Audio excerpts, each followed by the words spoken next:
Good evening, everyone. It is 8 o'clock. Tonight I thought I would do the most random but most personal Q&A I've ever done. So let's get into it. Let's start off with a beverage. For tonight's beverage, we've got Wild Wonder Mango Gold. Cheers. Close your eyes and scroll through your camera roll, pick a photo and explain. Okay, I've got 34,764 photos. I'm gonna go to the top and then I'm gonna keep scrolling.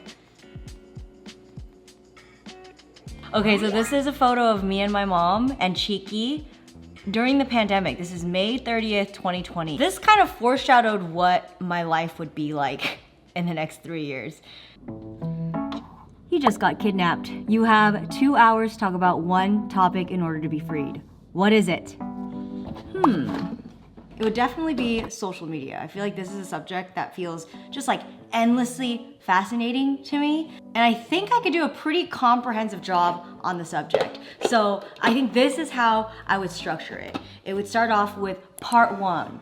Web 1. This is like the beginning of the internet, the formation. I'll talk about all the different types of websites that we went on to connect, even like AOL, MSN, just like basically the .com bubble. You know, for once in this digital world, we were able to be anonymous, like truly anonymous, not being able to show our faces, but instead being tied to an avatar. And then we move on to part 2, which would be Web 2, kind of like where we are right now. I'll just cover the landscape of all the apps that are currently hosting all our content. And the finale would cover Web 3, which is currently being developed right now. We talk about crypto, NFTs, and AI being able to generate just machine gun content in a rapid fire way that our human brains can't even imagine processing. I could literally go on. And so yeah, I think that is around 2 hours worth of material. Okay, egg is ready. I'm like trying to find my very specific tongs for this. I can't find my egg tongs, so. For dinner, I'm gonna try this 국물 떡볶이. I think it's like this jajang udon thing, but we'll see. I have no idea what this is gonna taste like, but it looks hella bomb. What is a weird habit you have?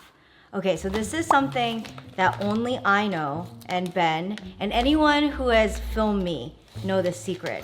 And now, I'm gonna let you guys know this weird tick I do every time I film. When I restart, or when I'm about to say something, I always have to say, okay. It's like my weird way of restarting the scene. Okay, all right, so okay. It's so strange that I do that. What are your red flags, green flags, and beige flags? I would say a red flag for me is someone who is just constantly on their phone, especially in the presence of other people.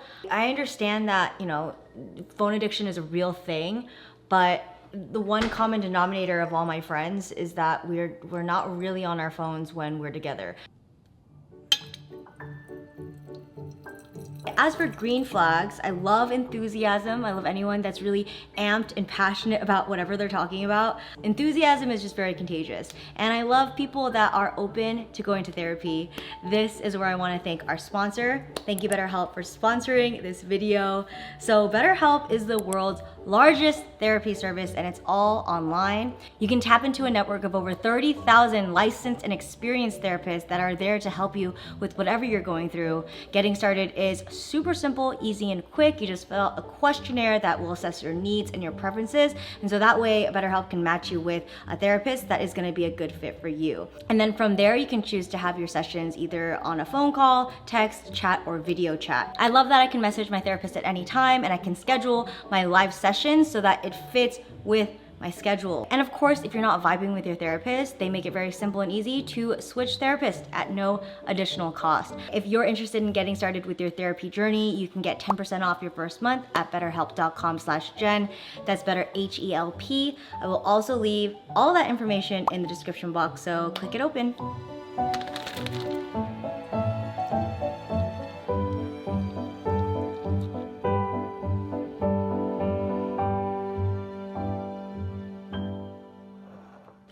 Oh my God, I am so excited for this. Ah! Wait, I need to bring you guys a little bit more down. Okay, we've got to try a bite. This looks so freaking bomb. Wow, it's kind of what I expected, but it's not what I expected. These noodles, they're succulent. The noodles have its own bounce. Dude, this is amazing. I realized I didn't even answer the last question, which is beige flags. So beige flags are just like little quirks that your partner has that They don't deter you from them, but it doesn't add anything to the relationship. I was like trying to rack my brain of what Ben does. Sometimes he'll just do all the dishes, but he'll just leave like one cereal bowl in there.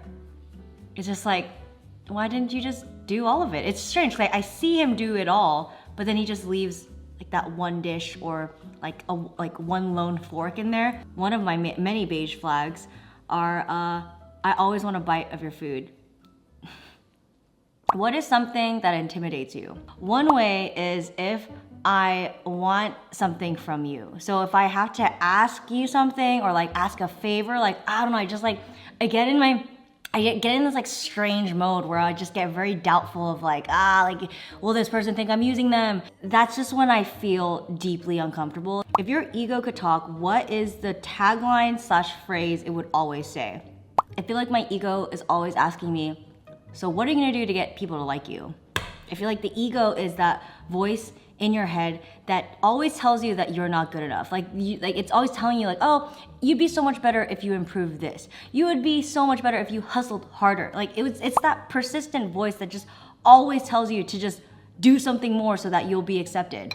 I feel like right now my daily reminder is to accept, like radically accept this current version that I'm in. Cause I'm kind of like tired of always thinking that I'm broken or like, oh, like once I like journal more or once I meditate more or once I go to this spiritual camp, like I'll be fixed. I feel like it's hindering me from enjoying this current state that I'm in right now. So yeah, I'm just in this mode of radical self-acceptance. Wow, I am full and I'm also ready for the next challenge. On the gram, I asked you guys to send me your favorite film of all time and that I would blind rank them. So I put them all in this jar. So I'm only gonna be picking out 10. There's 1, 2, 3, 4, 5, 6, 7, 8, 9, 10. Okay. And now I'm gonna open them and rank them.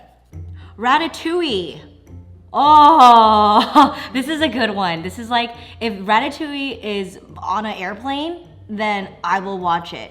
I think Ratatouille is gonna be 5. Like this is gonna be my baseline. There Will Be Blood. Oh, this one's a good one. Like Daniel Day-Lewis in this, the conviction, the dedication to the oil shmoney. I wouldn't say that this is like my favorite movie. Like I wouldn't like just pop this on for a casual watch. I'm gonna have to give this a number 6. Midsummer, okay. It's a very polarizing film, very graphic, you know, it's not like, gore is not my favorite category, but I love the message. Like being in a village where everyone prioritizes empathy, like that was pretty cool. I actually was crying after I watched this film. Like with movies, I like a plot that I've never been exposed to.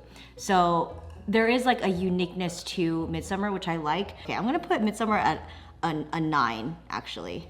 Origins. Oh, this one. Okay, so this film, I remember watching it. There's so much that happened. It was like a sci-fi film, but I actually couldn't tell you what happened. Big plot twist, but I completely forgot. I'm gonna have to give this I'm gonna have to rank this at a 10 because if it was that good, I would probably remember the plot line.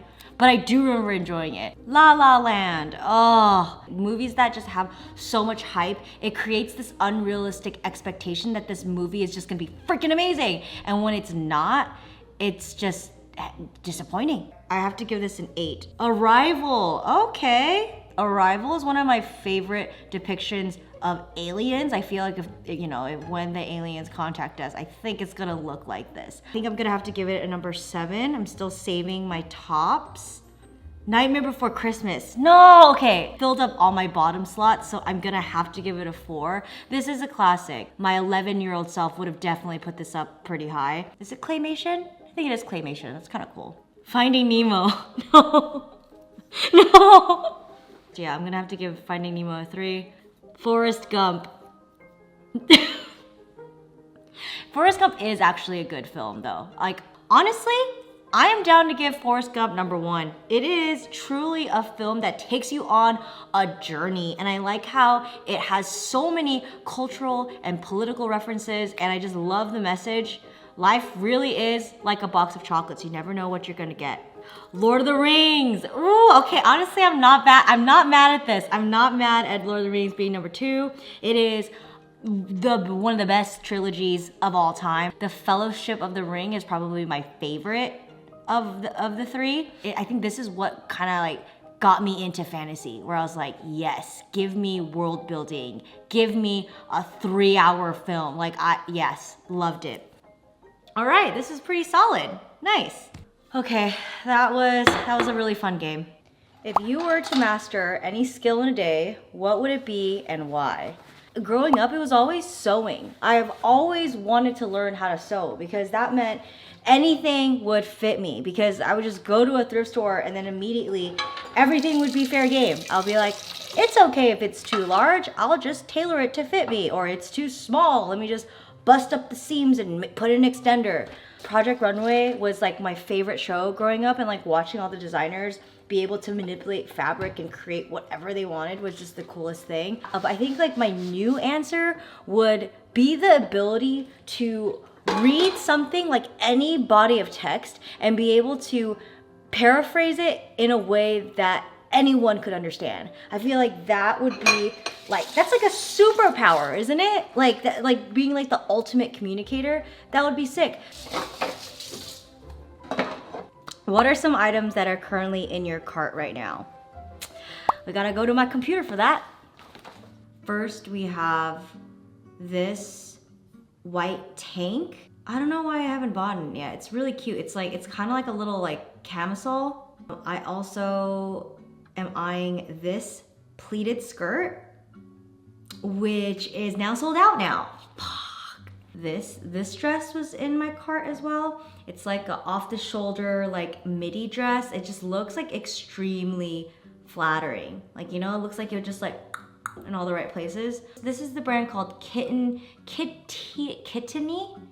I really like this bodice, like the sweetheart cup line. I feel like that would be very, also very flattering for my bust. So someone asked, what are some items you recently splurged on? Let me show you guys. Okay, I am obsessed with this brand called Knitworth. They have the coolest graphic like sweaters, like, you know me, like I love a graphic tee, but they just took it to the next level with graphic sweaters. I managed to get the Truman Show sweater, and I got myself an Aphex Twin skirt and this Chemical Brothers sweater, which I am so pumped about. Whoever owns this company, like we have like the same taste in films, music. Are you gonna have another baby? I think as of this moment, there are no plans on baby number 2, although I am slowly starting to get this question a lot more.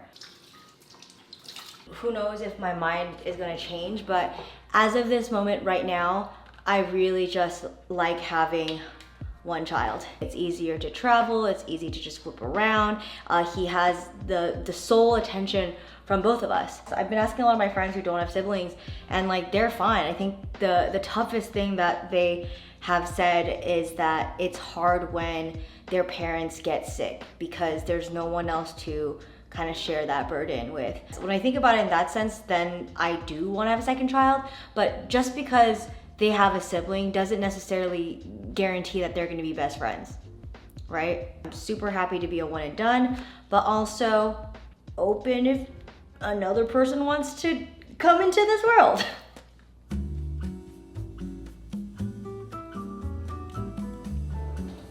Babe, this is the final question. Will you help me answer it? So the final question is, are you ready? Yeah. So the final question is, what is the best sleeping position?